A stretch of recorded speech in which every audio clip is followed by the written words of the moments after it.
So நீங்கள் topic என்னன்னு பார்த்தீங்கன்னா இந்தியன் கான்ஸ்டியூஷனை பார்த்தீங்கன்னா சில ஃபேக்ட்ஸ்.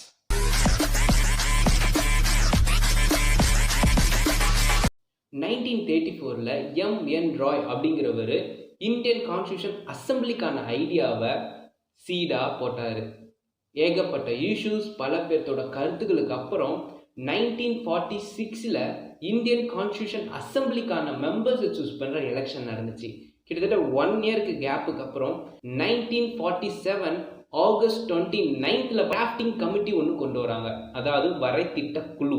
இதோட சேர்மன் யாருன்னு பார்த்தீங்கன்னா doctor Ambedkar. The father of Indian constitution அப்படின்னாலே டாக்டர் அம்பேத்கர் தான் நம்ம சொல்லுவோம். நம்ம இந்தியன் கான்ஸ்டியூஷன் டைப் பண்ணது கிடையாது, கைப்பட எழுதுனது. அது யார் எழுதுனாங்கன்னா பிரேம் பிஹாரி நரேன் ராய்ஸ்டா அப்படிங்கிறவங்க ஃப்ளோயிங் இட்டாலிக் ஸ்டைலில் இந்தியன் கான்ஸ்டியூஷனை எழுதியிருக்காங்க. நம்ம இந்தியன் கான்ஸ்டியூஷனில் இருக்க each and every page Shanti Niketan அப்படிங்கிற ஒரு ஆர்டிஸ்ட் தான் டெக்கரேட் பண்ணியிருக்காங்க. நம்ம இந்தியன் கான்ஸ்டியூஷன் கிட்டத்தட்ட 2 லாங்குவேஜில் ஒரிஜினலாக ப்ரெசென்ட் ஆயிருக்கு. ஒன்று இங்கிலீஷ், ஒன்று ஹிந்தி. இது ரெண்டுமே பார்லிமெண்ட் ஆஃப் இந்தியன் லைப்ரரியில் ஹீலியம் கேஸை கொண்டு ப்ரிசர்வ் பண்ணி வச்சிருக்காங்க.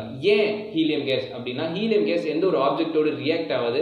அதனால நம்ம இந்தியன் கான்ஸ்டியூஷன் புக் பார்த்தீங்கன்னா எந்த ஒரு டேமேஜும் இல்லாமல் இருக்கும். நம்ம இந்தியன் கான்ஸ்டியூஷன் கிட்டத்தட்ட 448 ஆர்டிகல்ஸ், 12 ஷெட்யூல்ஸ் இருக்கு.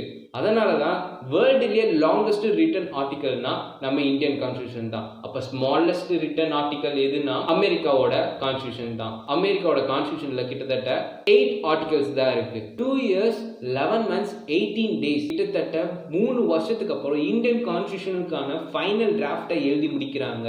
அதை ஓப்பன் டிபேட்டுக்கு வைக்கிறப்ப 2000 அமெண்ட்மெண்ட்ஸ், அதாவது 2000 திருத்தங்கள் செய்யணும் அப்படின்னு மெம்பர்ஸும் அதில் இருக்க பீப்புள்ஸும் சொன்னனால 26 நவம்பர் 1949 இந்தியன் கான்ஸ்டியூஷன் அந்த திருத்தங்கள்லாம் முடிச்சுட்டு கம்ப்ளீட்டாக ஃபினிஷ் பண்ணுறாங்க. அந்த நாள் தான் நம்ம தி கான்ஸ்டியூஷனல் டே அப்படின்னு செலிப்ரேட் பண்ணிட்டு இருக்கோம். 24 ஜனவரி 1950 பார்த்தீங்கன்னா இந்தியன் கான்ஸ்டியூஷன் அசம்பிளியில் இருக்க 284 மெம்பர்ஸும் அந்த ஒரிஜினலாக எழுதின இந்தியன் கான்ஸ்டியூஷனில் அவங்களோட சைனை போடுறாங்க. அதில் 15 பெண்களும் இருந்திருக்காங்க. 26 அதாவது அந்த சைன் போட்ட 2 டேஸுக்கு அப்புறம் 26 ஜனவரி 1950 அந்த இந்தியன் கான்ஸ்டியூஷனை என்ஃபோர்ஸ்டா இந்தியாவில் கொண்டு வராங்க. அந்த நாள் தான் நம்ம தி ரிபப்ளிக் டே அப்படின்னு கொண்டாடிட்டு இருக்கோம். நம்ம இந்தியன் கான்ஸ்டியூஷனை மொத்தமாக எழுதி முடிக்க ஆன எக்ஸ்பெண்டிச்சர் எவ்வளோனா 64 lakhs. இவ்வளோ செலவாயிருக்கு. ஆமாம், இவ்வளோ செலவாயிருக்கு. நம்ம இந்தியன் கான்ஸ்டியூஷனில் பார்த்தீங்கன்னா த பேக் ஆஃப் பரோயிங்ஸ் அப்படின்னு சொல்கிறாங்க. அதாவது 60 நாடுகளோட கான்ஸ்டியூஷனை ரெஃபர் பண்ணி தான் நம்ம இந்தியன் கான்ஸ்டியூஷனை மேக் பண்ணியிருக்காங்க. ஒரு எக்ஸாம்பிளோட சொல்லணும்னா, நம்ம இந்தியன் கான்ஸ்டியூஷனை ஓப்பன் பண்ணோம்னா அதோட ஃபர்ஸ்ட் பேஜில் ஃபர்ஸ்ட் லைனில் என்ன எழுதியிருக்குன்னு பார்த்தீங்கன்னா வி தி பீப்புள் அப்படின்னு ஒரு லைன் எழுதியிருக்கோம். அந்த லைனை அமெரிக்காவோட கான்ஸ்டியூஷன்ல இருந்து தான் எடுத்திருக்காங்க. நம்ம இந்தியன் கான்ஸ்டியூஷனில் நிறையா பிரிட்டிஷ் ஆர்டிகல்ஸில் இருக்க பாயிண்ட்ஸ் நம்ம ஆர்டிகல்ஸ்லேயும் இருக்கும்.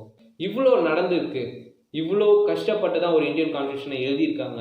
அப்படி இருக்கப்போ நம்ம இந்தியன் கான்ஸ்டியூஷனை ஃபாலோ பண்ணிட்டு இருக்கோமா? So see you all in the next video. Until bye from Deenan Bhaskar signing off.